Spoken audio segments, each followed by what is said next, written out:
people don't know this about me, but before I've done the YouTube and everything else, I was actually co-running the Nights into Dreams community. And because we were doing that, we were in contact with Sega Europe a lot. They had gotten in contact with us, specifically Mr. Kevin Eva from Sega Europe.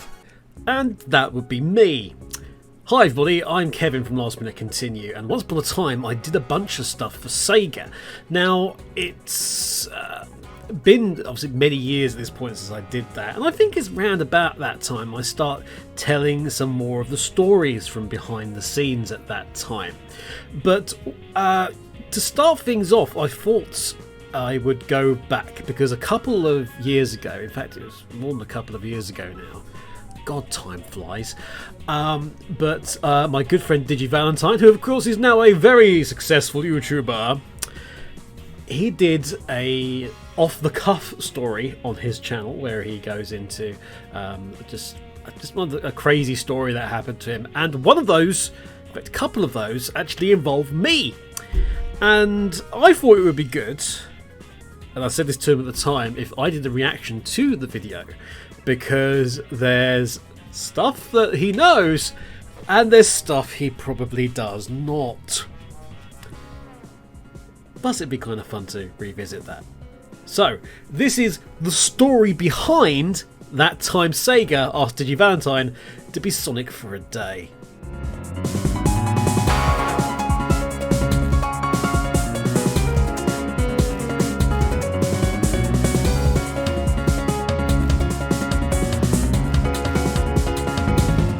What's going on everybody, DigiValentine here right about now. I am back with another little off-the-cuff video for you, another little story from my past. But I guess living in the city kind of works for this one. A couple of people actually ask me, yo, you should tell us about these Digital Pimp stories. Oh god, Digital Pimp was the nickname I used to go by during my teen years, and there's a whole bunch of stories connected to that name alone. And I've got a few requests from people now to start talking about those Digital Pimp stories.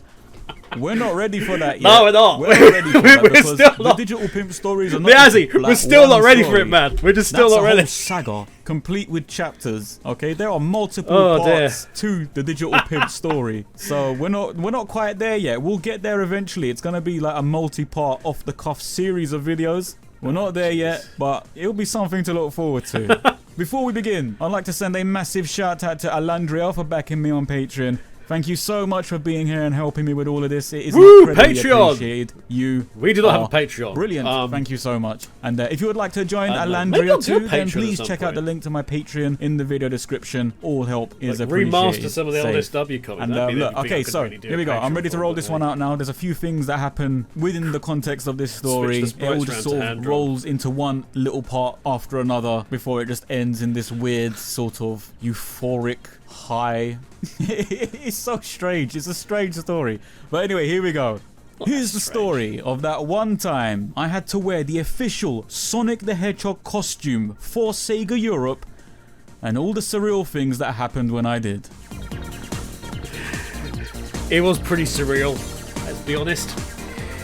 Okay, so we're taking it back again. We're not taking it as far back as the last video. In the last video I was like 14, 15 years old.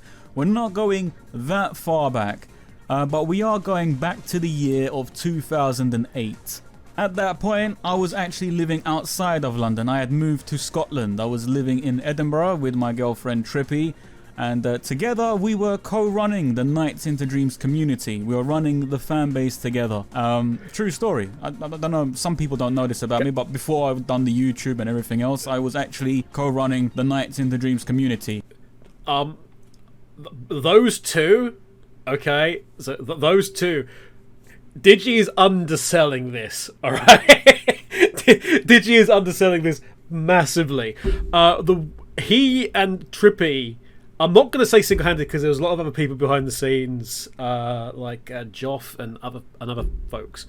But the Knights fan base was a very dedicated fan base. But the central place for the fan base has always been, for the last however many years, nightsintodreams.com, and they stewarded that entire fan base. They were the guys. They were the people in charge. The king of queen of knights was DigiValentine and Trippy, and Frank, I honestly don't think without them there would be that kind of fan base for when Journey of Dreams came out. And that was kind of where this all started. I wonder if he's actually going to go into that or not. We'll see. And because we were doing that, we were in contact with Sega Europe a lot. They had gotten in contact with us. Specifically, Mr. Kevin Eva from Sega Europe had reached out to us, got in contact with us, started inviting us to community events and so on and so forth. So Kev was put a card in the corner, what a lad! At Sega Europe during those early days back in 2008. And there was this one particular event that was happening during 2008. If you don't know about the Guinness World Records, obviously they do the World Records, they bring out books every year. They were going to do a video gaming edition of the Guinness World Records. They were bringing out this book, and they wanted to do a Guinness World Record for the amount of cosplayers in the same place at the same time. Yes. My girlfriend Trippy, obviously, as we said, we co-run the Knights community together back then, and she had made her own elaborate Knights costume. Very, very elaborate, super elaborate. And she had shown it off a little bit, and obviously Kev had seen it. So our boy Kev at Sega Europe hollers at us and he goes, oh, that would be really good for the cosplay event that we're going to do in London. So he contacts us. He's in London, we're in Edinburgh in Scotland. He sends us an email going, hey, so we're doing this cosplay event for the Guinness World Records, most number of cosplayers in the same place at the same time. Trippy, do you want to come down and bring your Knight's costume and represent Sega at the event? And of course she was like, hell yeah. And I'm sitting there like, I'm like some sideman now. I'm just sitting there like, what am I gonna do? I've got no costume. But then like they come up with this idea. Like Kev comes up with this idea. Like if Digi wants to come down as well to this event, we could dress him up in the official Sonic the Hedgehog costume, and he can wear that to the event and represent Sega by wearing the official Sonic the Hedgehog costume. And I was like, looking at this, I was like, yo, that's peak, man. Yeah, that's gonna be a bit crazy. Like, okay, all right. The official, not some homemade thing. The official Sonic the Hedgehog costume.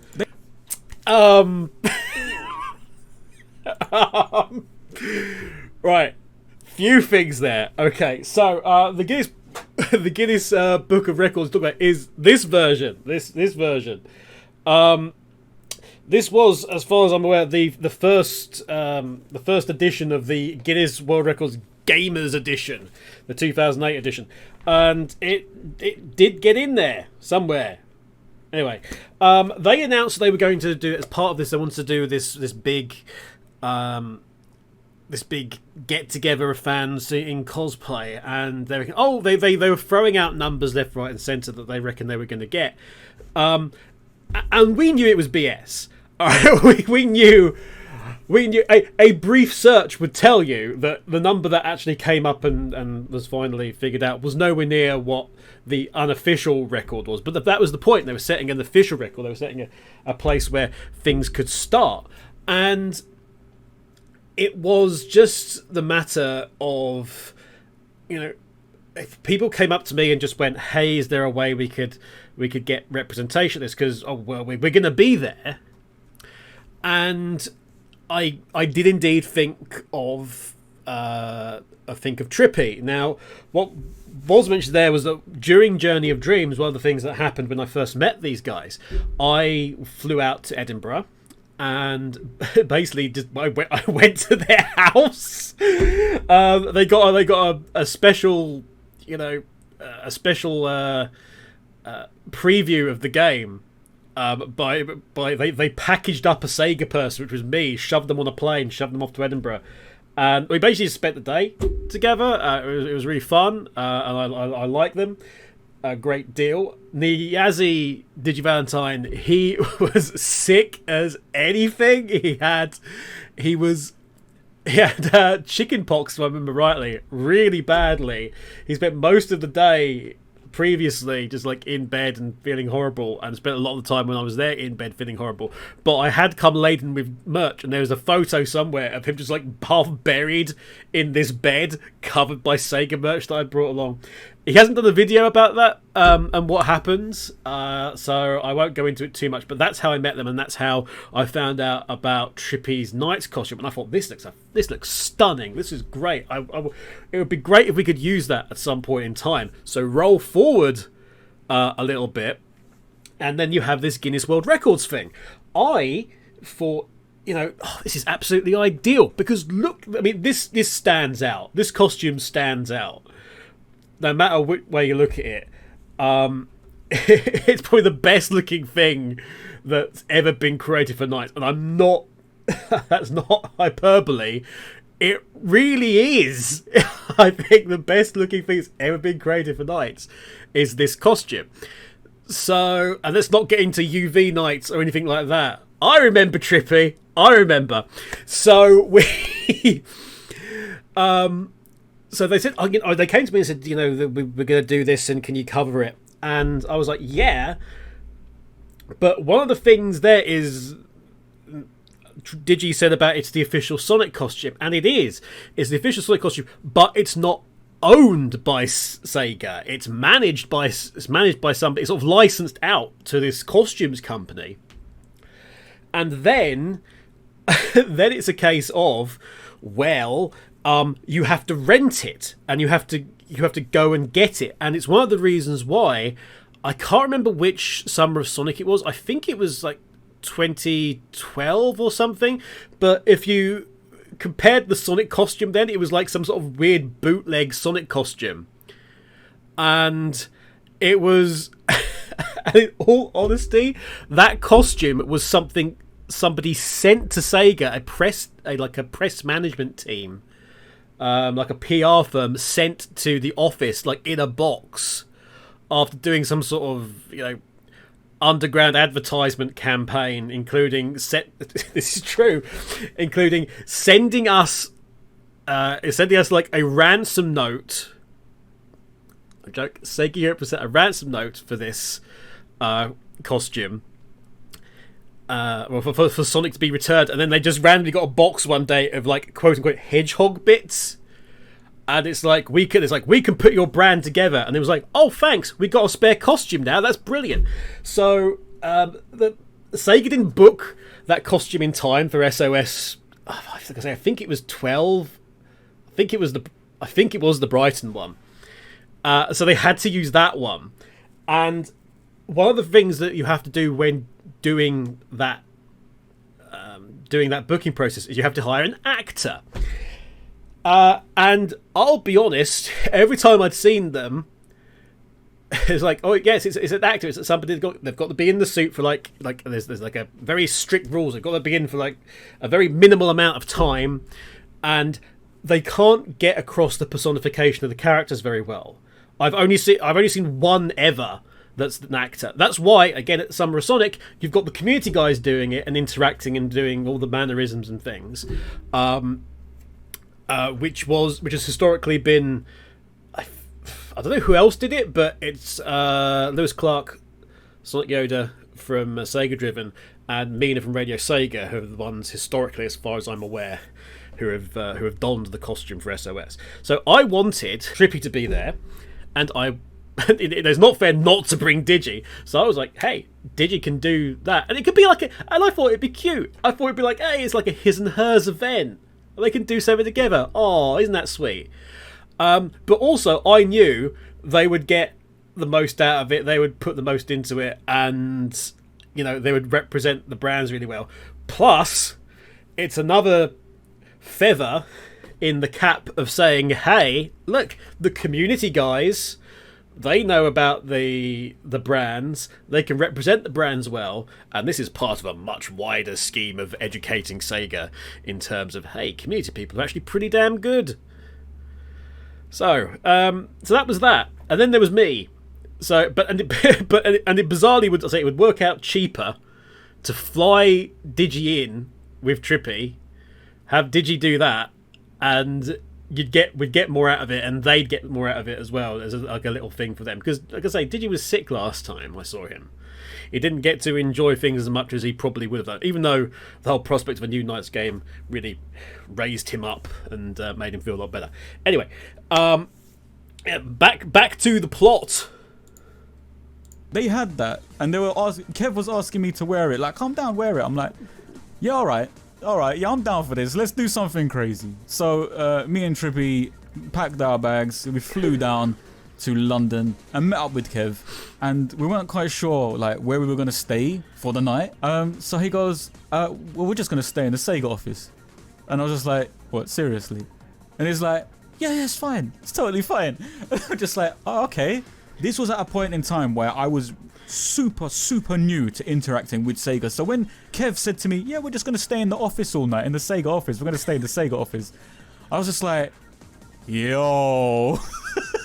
I was geeking out. I was like, okay. So basically, we went to the Sega office. There was I think at the time there was like 2 or 3 different offices dotted around London. And there was this one particular office located in Old Street. And so we went there. Old Street was where night. Sega Networks used to be. We went up to the office also where Kevin's Sports desk Interactive. was. We sat down and we were just, shooting the shit for a while. Kev was recording a podcast, and we were sitting there singing Supersonic Racing at like 2 a.m. in the morning in this office in London. I'm looking down at the street and people like coming out of the pubs drunk as hell, buying doner kebabs from the Turkish restaurant round the corner, frying up on the curb, and I'm just standing up in this Sega office singing Supersonic Racing at 2 a.m. in the morning with Kev and my girlfriend Trippy. And yeah, again, reason for that was that I could get money for the flights. I couldn't get money for any hotels. They literally turned around to me at the end of this and said, "Why didn't you host them at your place?" And it's like, we've got to. Well, I'm like south of the river, like outskirts of London at this time, and there's a big massive bag. It's super late. We've got to get that in and out of London. I've got no money to do any of this as the general gist of working at Sega at that time was if you were in the community, you had no money to do anything. So, also my place is really small. I've got like a total tiny flat. It's not practical. It's much better to just go and stay in the office, which caused some fun and games, as I'm sure Digi's gonna tell you. And we was like, all right, so we're in this office. It's like 2 a.m. and the event doesn't really start until like 11 o'clock tomorrow morning. And this is going to be a long wait. So we're going to be up in this office all night. So we're just like, all right, well, we'll just jam around the office for a bit. And I remember at one point it got like really late. It was like 4 o'clock in the morning, and I'm like, I can't keep my eyes open. We're in this Sega office, and I'm like, there's no one else there. It's just me, Trippy, and Kev. And I was like, I got to sleep. So I just went into one of these side offices. I slept underneath a conference table in Sega. Fucking hell. It was a very uncomfortable. It was one of those hard floors with the fake carpet, like one of those AstroTurf kind of carpets. It was on the floor. It was a very horrible modern office. You know what? I didn't care though. At the time, I was like, "Yo, man, I'm in Sega. Oh yeah, shit. I was sleeping in a trash can. I'm in Sega right now. Let's do this shit." But I slept for about 30 minutes. Trippy slept for about 30 minutes, and I think at like 5-6 o'clock in the morning, we were like.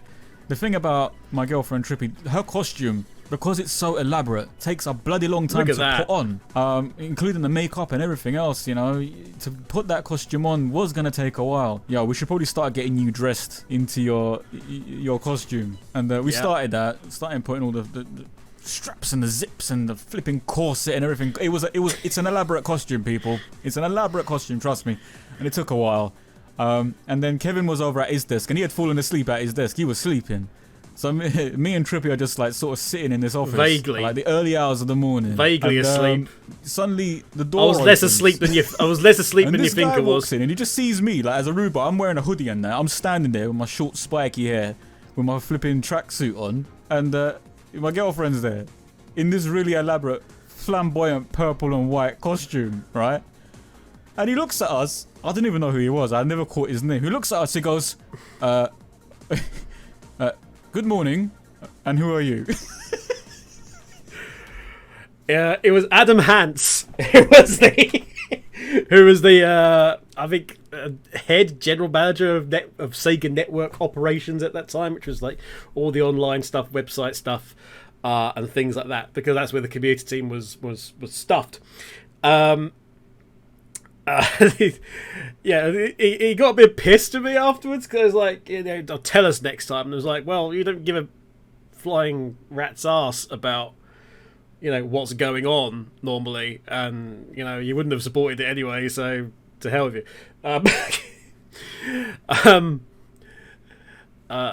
Also, this is like, this is coming off at the same time where I'm like getting no support from that side for SOS. I think so. There was a little bit of pettiness in there in terms of not informing them, because they really would not help with like any money for SOS. In terms, I was given lots of time by the community team, but the actual digital team wouldn't help in like producing any assets or anything like that.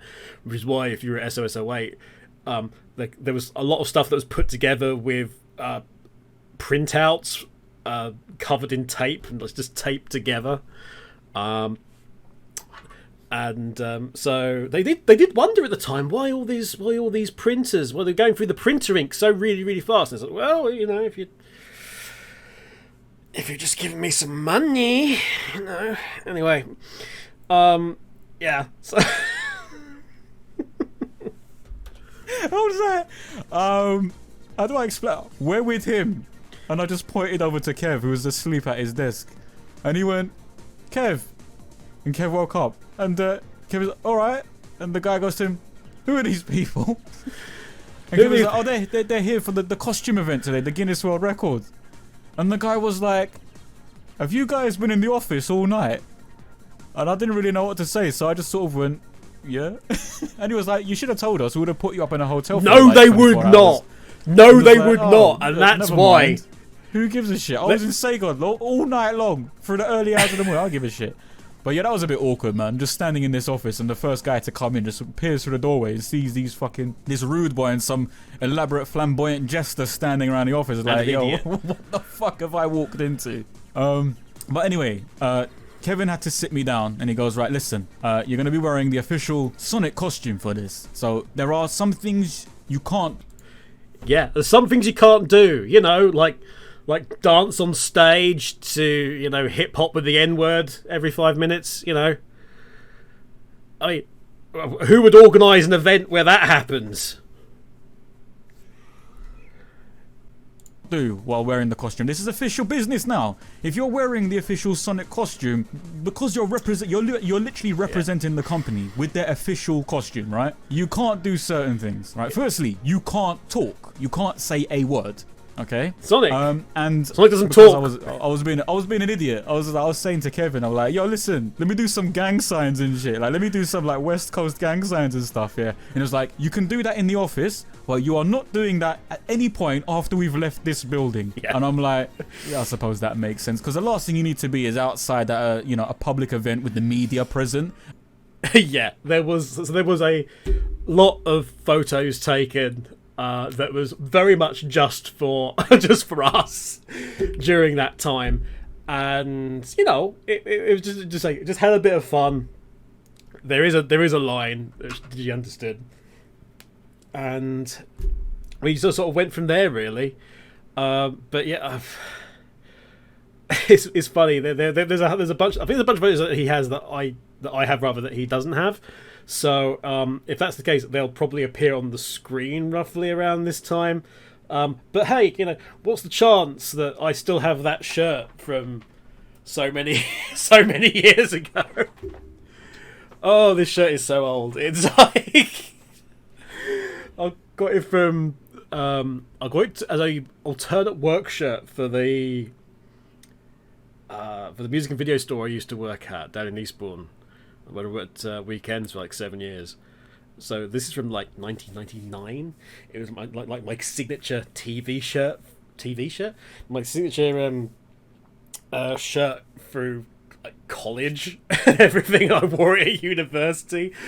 That's a very long time ago. This shirt is probably older than most of you watching this. Is what I'm saying. Let's get this off and so got back to the previous one. But yeah, still got it. Still fits, although it's a lot of years and a lot of years has passed. You've got Sonic the Hedgehog doing gun fingers and shit, bro. Just there like, "Yeah, bro, hey, suck your mum." It's not gonna fly too well, So I was like, okay, I better be well behaved, especially if I'm a well-known cut line was from but Sonic CD sort of, was suck your guiding mum. me through the process of what to do with the costume. And then I had to try it on, of course, as well. We had to try the costume on. And my God, the rehearsal was like, you got to wear this like tight hairnet thing. Like you look like a flipping racing car driver, one of those face strappy hairnet things. And obviously, you got to wear tights, bro. You got to wear these tight trousers, yeah. I'm talking like strapped to me. The man's got thick ties, man. My thighs are kind of thick, I'll be honest with you. I'm wearing these fucking trousers, and they are just strapping to me. I'm like, I'm curving out here. I'm curving out here. So anyway, I done the rehearsal. I was like, yeah, there's like clips and shit inside this giant Sonic head. And I'm like, yo, I'm going to have to wear this on the day. Man, I don't know how the official people do it. I don't even know if they've got an official costume wearer. But anyway, I'm out here. It's my moment. I'm going to do it. So we got me ready. We've done a rehearsal. Got me out of the costume because I can't wear it to the area. I can't wear it to the venue. I need to actually get into public transport. And the head for this Sonic costume is huge, massive. There's no way I'm going to be able to wear that and then get into a vehicle. So I've done a rehearsal, took the costume off, and then we went to the location where it was being held. And it was being held on the River Thames, on one of the bridges. I'm not sure which bridge it was. I want to say the Millennium Bridge, but I might be wrong about that. But anyway, it was down there. He was like one of the first people there. And a couple of people started turning up. 1 or 2 cosplayers here and there started turning up. I was like, okay, it's not so bad. The entire time, Trippy's just dressed as Knights. Like, she doesn't give a fuck. He's like, get in the cab dressed as a flying purple jester. Fuck you, who gives a shit? So she's been dressed as Knights this entire time. And I'm like, look, I'm going to have to get changed, yeah? Could I just go into there was an art gallery nearby. And I was like, can I just go into the art gallery and use their toilets and get changed into this? Because, you know, it's like, I think it was like February or something. And we're outside near the River Thames. It is peak coldness right now. And Kev was like, I'll ask. And he went in, he came back, we're not allowed to use their toilets to get changed. You're going to have to get changed out here. And I'm like, oh, for fuck's sake. So, we find a spot somewhere for me to get changed into the costume. So I'm like, yeah, it's cold, bruv. I'm outside on the River Thames with my boxer shorts, man. I'm freezing. Put the costume on, tight fucking trousers, giant Sonic head. When you put this Sonic head on, okay, you don't really notice it when you're looking at the photographs. But on the photographs, if you look at Sonic's eyes, they're made of foam. Like the foam, like sponge. The stuff that you clean your dishes with, yeah? Foam. You had to peer through foam to see where you were going. That's the only view you've got. Your view is restricted on where you're going while you're wearing this. And I'm outside now wearing the Sonic costume. I can't see shit. I'm freezing cold. I've got a tight strap to me. I've got a giant Sonic head. I've got these clips that are digging into my chin and I'm looking through green coloured foam, right underneath, and I can't see with like a nothing. Clip, and I'm like, I'm not gonna make it through 1 hour dressed like this out here, bruv. I'm gonna die out here. I'm gonna die in the Sonic costume out here in London, fam. Anyway, that's okay. We walk around a bit. Some more people start turning up. A couple of newspapers turning up. The Sun newspaper turns up, and they want us to take photographs next to this bus and all this thing. And I'm like, alright then. And I can't see where I'm going. So Trippy, who is dressed as Knights, is holding my hand. I'm dressed as Sonic. She's dressed as Knight. She's holding my hand, trying to guide me to where I've got to go. If you ship it, congrats. I can't see where I'm going. That's a fucking photograph image right there. Like, Knights holding Sonic's hand like, come on this way, you dickhead. So we're standing by this bus ready to take some photographs. And then in the distance, this sea of red hats just appears from nowhere coming down the road. And I can't see properly. And I'm like, what am I looking at? Right? I'm not supposed... I can't talk either. I can't say much. So, like, just under my breath, I lean over Trippy and I go... What's that coming towards us? What's that coming over the hill? Is it a monster? Squadron. It's a whole bucket load of 10-year-old kids dressed as Mario. Yeah. And I'm like, oh, fuck off. Right? And obviously they've seen Sonic now, and you know what the flipping deal is. You've got Mario and Sonic, massive rivals and all that thing. And they've seen a giant Sonic, and you've got these 10-year-old little Marios, all dressed with a moustache and the hat on and the overalls. Oh, fuck it. I'm target number 1. And I'm like, I wasn't signed up for this. I wasn't going to deal with Marios today. I didn't know there was going to be. Alright, so I didn't know there was going to be that. But let's rewind just a couple of frames. Okay, so I think if I remember rightly, you see the Altair in the background. I think it's Altair as opposed to Ezio. That was Diogo, I remember, from the community. I'm not sure who the Amy is. The Ulala is naturally, as everybody knows who's in the same. Is there an Ulala there? Yes, it was Fran Shergold. So that's so they just turned up, and we did a whole bunch of other stuff there. There was one other person there, and we'll get to them. There's another LMC connection here, folks. But yeah, the fact that, you know, Knights and Sonic were friends, I have no idea what that green thing is. Some sort of mascot in relation to the Sun Gaming, I think. I don't know. Anyway, we had the big bust. There was a lot of press about it, so it went on. It went really well. But there was just this army of Marios. It was actually quite scary, funnily enough. Just like super creepy. It's like the Birds. It's like all of a sudden you're around and there was just like a bunch of children just in Mario costumes just lurking, like these dead-eyed children from some London primary school. They've been given like dungarees. I think you can actually see on the you can see on there that the dungarees like sponsored by somebody. So I'm not sure how happy Nintendo would have actually been with that at the end of the day. But I mean, from the Sega point of view, wow, look at all that coverage we're getting. This is great. Also, all right. So yes, it was super duper cold. We did everything in our power to give Digi some privacy. We ended up like going like under a bridge, like under the arches of the bridge. So it's like right underneath. So we're completely out of the wind as much as possible. I'm there. I'm like holding the bag up, and I'm standing in the way. I'm windbreak / you know, privacy screen for Digi as much as I can be, whilst obviously trying to keep an eye on Trippy so she's not being like pounced on by anybody from the media or anything like that. But I'm doing my best. I'm doing my best to give the lad some privacy. But yeah, just having to wear those tights. Oh dear. It was a cold day. It was a very cold day. Anyway. All dressed with a moustache and the hat on and the overalls. Oh, fuck it. I'm target number 1. And I'm like, I wasn't signed up for this. I wasn't going to deal with Marios today. In fairness, the kids loved it that Sonic was there. But from a being a mascot point of view, an army of small children suddenly appearing, it's like, yeah, there's pressure there. There's pressure to perform, and there's pressure that you don't know what they're going to do, because it's kids. It's an army of kids. Who knows what they're going to do? Are they going to kick him in the arse? I don't know. Not like 30 of them, all 10-year-olds screaming motherfuckers. They run up to me and they've just surrounded me, and we're standing at this bus, and I'm like, shit. And obviously they're poking the costume, they're flipping like, this is Sonic. It's like, shit. And I can't say anything. Anyway, one of the photographers for the Sun newspaper gets us to line up on all this thing.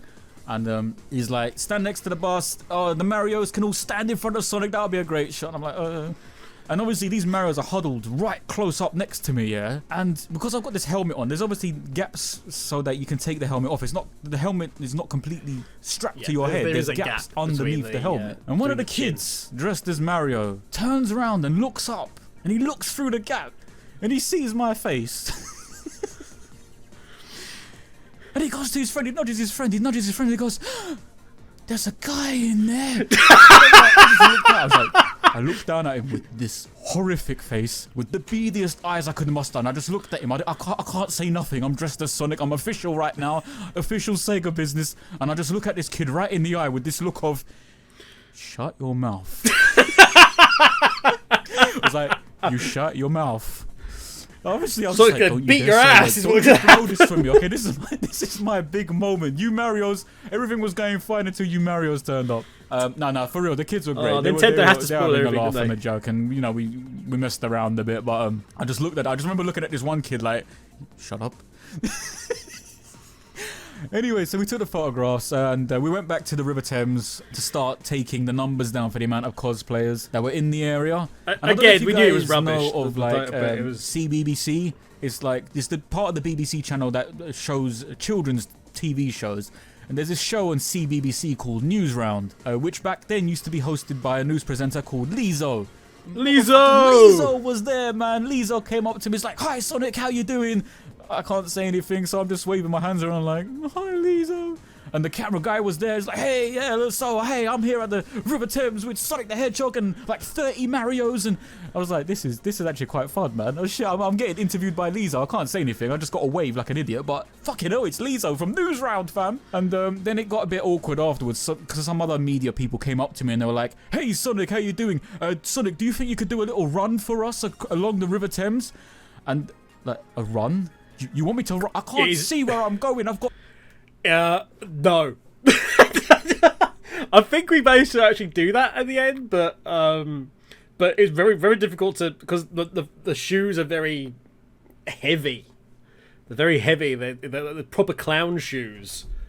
So the weight distribution is, and obviously you don't see either. So yeah, not the safest thing in the world to do. Got knights trying to hold my hand, telling me where to go. I can't. You want me to run? I can't see out these foam eyes, bruv. Of course, I can't tell them that. So I'm like, oh shit, I'm gonna have to run now. And there was this one. All right, you know when I said you can't talk, I didn't actually mean you can't talk to literally anybody. It was there was nothing to stop. There was nothing to stop him just going, it's going to be a bit difficult, or responding to the press guy and say, that's not going to be really that good in terms of the difficulty involved. But I'm glad he committed to the bit. Let's put it that way. Oh dear. One point where I'm running along the side of the River Thames, jogging with this giant helmet on. It's got flipping straps dug into my flipping chin. The helmet's gonna fall off. My cover's gonna be blown. The hat's gonna fall off, and they're gonna see his cover's gonna be blown. What the hell? Oh God. Oh, Digi Valentine undercover. What? His cover's gonna be blown. Then they're gonna realise I'm not. Oh, he's gone. I love it. He went full Mickey Mouse Disneyland on it. And it's like, the children must be preserved. The innocence must be preserved. Unless those children look up through the gap, in which case. this bloody rude boy dressed as Sonic. It was really, really difficult to run while wearing the Sonic costume. And obviously, I had to try and find my way back to wherever Trippy was. So I'd run a bit. They took their footage. I don't think they even used the footage. I don't even remember whose channel it was, or I don't think they did. It was that was taking the video footage. They were like, Sonic, hey Sonic, how's it going, man? Do you want to do a little sprint up across the River Thames for us? I'm like, no, but I had to do it anyway. So I ran up. I was like, shit, how do I get back now? I can't see where I'm going. So I made my way back eventually. I think Knights came to meet me halfway. Thank you, Knights. Big up, Knights. Big up my girlfriend. She came to meet me halfway and brought us back. Then the Guinness World Record people were counting the amount of cosplayers. I think they took like a photograph of us on the bridge. I don't even know if that was safe. But anyway, we're taking photographs, and then at one point I noticed Richard Jakes had turned up, right? Richard Jakes, music composer Richard Jakes, the guy who done the music for games like Sonic R, Jet Set Radio, Metropolis Street Racer, okay? Richard Jakes, legendary music composer that has worked with Sega from the 90s up until this point in time in 2008. I was like, Richard Jakes is here. And I can't talk to him. I'm dressed as fucking Sonic right now. I was like, you could have done! I took a bunch of photographs of Richard Jakes, and I just wanted to like just take the flipping costume off and shake his hand. And I couldn't. And we had to take more photographs, and then people kept interviewing me, and I'm like, just bro, I allow it for a second. I want to talk to Richard Jakes. Right, hang on. Okay, so a couple of things on this one. So, yeah, I didn't know Richard Jakes was turning up, and it wasn't something that had been prearranged. Richard was there with one of his friends who was actually cosplaying, and she was cosplaying as Cooking Mama, as I remember rightly. And he was just there, and he just basically just came up to me and said, "Oh, hello, I'm Richard Jakes." And at that point, I was, oh no! So this was definitely obviously before SOS 08. And this is like the first time I'd met Richard. I think later on we like lived really close to each other as well, which was kind of weird. Sort of several years after this, but Yeah, so he just came in, hello, I'm Richard Jakes, because he was there with like the t-shirt on, and he only came up to because I had the big flag, I had the big Sega flag, because there was the Sega flag that was flying over Sega Europe, and then there was like another flag, and then there was like a spare flag for that, and then there was a third flag. There might not even have been a second flag, I think, but spare, but the community team like paid for a flag, the other flag, to use at events and stuff. So it's the one you see occasionally dotted around the place. They changed it down the years because it just fell apart, like flags do. It just got torn to shreds in the end. Except the community one, which I've still got because because yeah, I basically became custodian of it before I left Sega, and I just straight up didn't give it back to them afterwards because they were assholes to me, so no, I wasn't going to give it back to them. And I've still got it. It's downstairs at the minute. It's in the box. And the yeah, so he came up to me and because of that, and we did a bunch of these shots here. Now, there's a figure there up there. Try not to point up Fran's skirt. I'm talking about the Tails here. That Tails is somebody you know. That Tails, everybody, is Phil Vija Sims of Last Minute Continue on Emerald Coast. He's this very, very tall, very, very lanky lamppost of a Tails. And it was like his first cosplay that he did. And he came to the event. This was obviously back then, it was Emerald Coast before he joined SW and LMC. But it was his first cosplay. And that Tails' head was like something out of Saw. It was just like it's like unprotected, just chicken wire right around the head, and you just look at it. And I tried to put it on at one point, and it was just like, no, I have no idea how he was even able to just function in it. It really was like something out of Saw. It Just imagine that just surrounds just naked chicken wire. That's literally all that head is. More power to you, Vija. But yeah. But the Marios. Oh, the Marios loved the Tails. And there was a series of photos of the Marios and Tails, and frankly, it looks a bit creepy. It looks very creepy. Oh boy. And then, like, okay, they finished taking a world record event. They took the number down. It was the starting number. I think it was something like 89 people, whatever the hell it was. It was something like, rubbish. Cool, it's a good starting number. We'll put that in the book, and then next year someone can come. Next year it'll be 1,000. And it was a great day. It was lovely. And I'm just like, man, oh god, it was fun. I didn't get a chance to talk to Richard Jakes because I couldn't talk as Sonic. Fuck's sake. So it was time to sort of get changed now. And I was like, oh, where am I gonna get changed, man? There's so many people around at this point now. When we arrived, it was kind of empty, but now it's kind of built up. I mean, there's students visiting the nearby art gallery. There's people going to work, crossing the bridge and that. And I'm standing there dressed as Sonic, and I'm like, I'm going to have to get half naked in this February cold weather with all these people around me. And I'm just like, I sort of whispered to Kev, I'm like, Kev, man, where am I going to get changed? And he goes, back under the bridge with you. You could go underneath the bridge. Back under the bridge with you, kids. And I'm like, oh, man, fuck's sake. So anyway, I start huddling off to underneath the bridge. You know, Trippy's dragging me on that way. And all these French students were there, like these French college students, art students. They were visiting the art gallery, and they were like, hey, Sonic, Sonic. Fucking one of them pulled my tail, bruv. Fucking one of them pulled my tail. Assault! I was going to tell her, like, yo, I'm going to give you something else to pull in a minute if you do that one more time. Trust me. Like, fucking hell, leave me alone.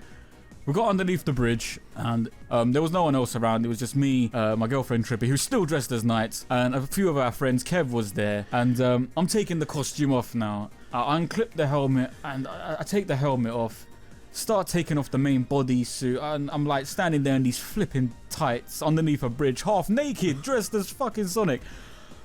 Fucking Richard Jakes comes round the corner, right? Obviously to talk to Kev, because they might do business. I think they're talking about what was happening with some of the games at the time, and you know, Kev being the community manager, he's talking to Richard Jakes. They're obviously doing some sort of business. Richard Jakes comes over to talk to Kev, and I'm half naked, next to the River Thames in February, freezing my arse off, half dressed as Sonic. Richard Jakes turns up. And I look at him and I'm like, yo, I don't even care. I don't care. I don't give He just went for it. I don't care. I don't care. I don't care. I'm half naked, dressed as Sonic right now. I'm gonna go over to this guy and shake his hand. I went over to him and shook his hand. I was like, man, I've still got the Sonic gloves on. I still had the fucking Sonic gloves on. I'm half naked, but the Sonic gloves are still on. I went over to him and just like, yo, I've been wanting to say this all day. Nice to meet you. You're amazing. I've been listening to your music ever since Sonic Hall on the Sega Saturn. You're my brethren. And he looked at me and was like, oh yeah, nice to meet you too. You're gonna catch cold. You're gonna catch cold like that. You should probably finish getting changed. And I'm like, man, Richard Jakes told me to finish getting changed. That was fucking strange, man. Sega dad Richard Jakes told young man to finish getting dressed already, young man. And he might leave by that point. I'm not gonna miss this chance. I'm gonna go over to Richard Jakes right now and shake his goddamn hand, man. I don't care if I'm half naked. I don't care if I'm freezing. I'm shaking the dude's hand, and I shook his hand, half naked, underneath a bridge, next to the River Thames, half naked, dressed as Sonic. Can't make that shit up. But yeah, what's going on, everybody? Yep. I hope you enjoyed this video. That was the story of the time I had to officially wear the official Sonic the Hedgehog costume for Sega Europe. Had to represent Sega Europe at a World Guinness Record event, and all the bizarre, surreal things that happened during the course of that event. I hope you enjoyed it. If you did enjoy it, please throw me a like, and if you're new around these ends, please consider subscribing and sticking around. I've got more crazy stories coming up in the future, like the legendary Digital Pimp stories that people have been asking for. That's going to be its own saga at some point. So we'll leave things there. But yeah, definitely. it was a funny time. He went straight for it, the lad. He went straight for it as soon as he had the opportunity. But honestly, we were trying to protect his modesty, and then they were just like, aha! Richard Jakes. But yeah, Digi and Trippy absolutely nailed it in terms of their presentation of Knights and Sonic. They represented Sega really, really well. Got a lot of coverage that got sent out, not just around the country but also within the company. So the fact that it was, there's these two community people doing this, and they put on this really good show. People on the day were really happy and really pleased to see a lot of people recognised not just obviously Sonic, but did recognise Knights, and I know Trippy got a lot of compliments for her costume. Digi did wondrous around doing all those children, even though you had to glare at one point. But it was great fun.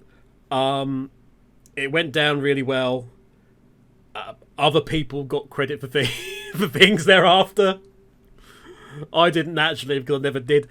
But well done to all those Sega Europe people who did absolutely nothing on it and then took the credit for it.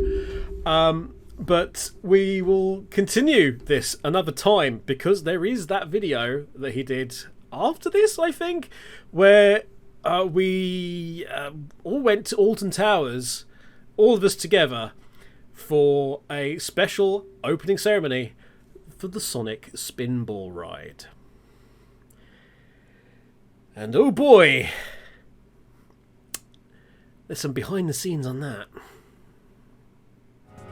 If not for me, the last minute continue, we're going to probably put out a few more like behind the scenes videos and reaction videos like this in the future. So why not drop a like on this one to let me know that you would like to see more of these, and also subscribe. Why not? Find out. There's stuff coming up most every day or every other day in terms of Let's Plays and all sorts of other bits and pieces. Until next time, though, I've been Kevin, and I'll see you soon. Bye.